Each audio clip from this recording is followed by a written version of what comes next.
Ուրիշ երկրներում եթե ապարատով են առևտուրը անում, գնում է բանկ, 4 օր չի մնում բանկում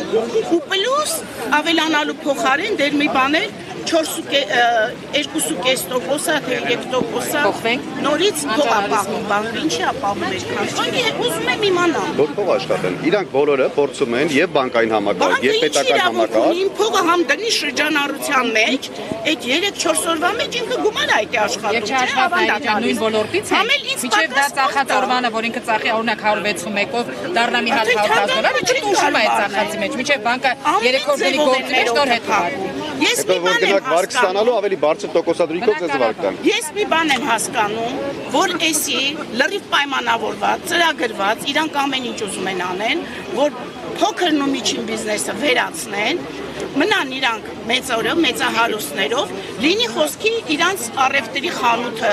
լինի իրանց ոսկու շուկան, լինի մենակ իրանցը, մարդկանցին ստրուկի պես աշխատացնեն, խոսքի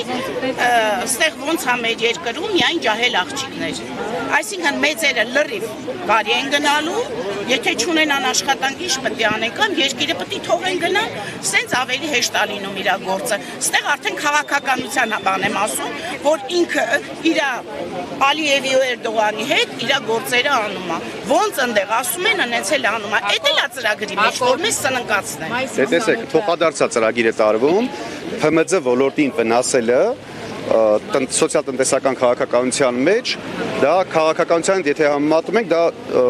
այսինքն մոնոպոլիային են զարկ տալիս, իսկ մոնոպոլիա առաջացնել տնտեսական համակարգում, դա նույնն է, ինչ դիկտատուրա առաջացնել քաղաքական համակարգում։ Հիմա մենք տեսնում ենք մի կողմից քաղաքական համակարգում դիկտատուրայի կառուցում, հաջորդ կողմից պետք է մոնոպոլիայի կառուցում գնա, որ լինի կառավարելի, իհարկե մոնոպոլիան էլ հանգեցնում է տնտեսական քաղաքականության տապալման, աղքատության բարձրացման, գործազրկության աճի, գների թանկացման, ժողովուրդ, եթե հիմա պատկերացեք, ձեզ վնասեցին, դուք չեք կարողանում աշխատել, կամ հարկային դրույքաչափերով պայմանավորված վաճառքի գնի բարձրացում եք անում, արդեն պաշտոնական վիճակագրությունը հայտարարում է 3.5% առաջին 3 ամիսների ընթացքում 3.5% համընդհանուր գնաճի մասին։ Հանգեցնելու է գնաճի, իսկ մենք հաշվարկներ տարանք եւ առևտրի ոլորտում եւ ծառայության ոլորտում, շատ դեպքերում փոքր բիզնեսը եւ արտադրության ոլորտում հավանականություն կա փակման, այսպես վտանգների։ Մարզերում արդեն մենք ունեցանք հազանգեր, որ որոշակի փակումներ եղել են, նույնը Երևան քաղաքին է վերաբերվելու, որովհետեւ ուղղակի անհնար է այս եղանակով աշխատել։ Ավելին ասեմ, հիմա եթե թույլ ենք տալիս, որ կառավարությունը այս չարիքը անցկացնի, այսինքն ուժի մեջ պահի, հաջորդ տարի արդեն ստիպելու է բոլորին, որ գնան ավելացված արժեքի արկի դաշտ։ Այսինքն ոչ թե 10%-ի համար ենք հավաքվելու, այստեղ հավաքվելու ենք 33%-ի համար։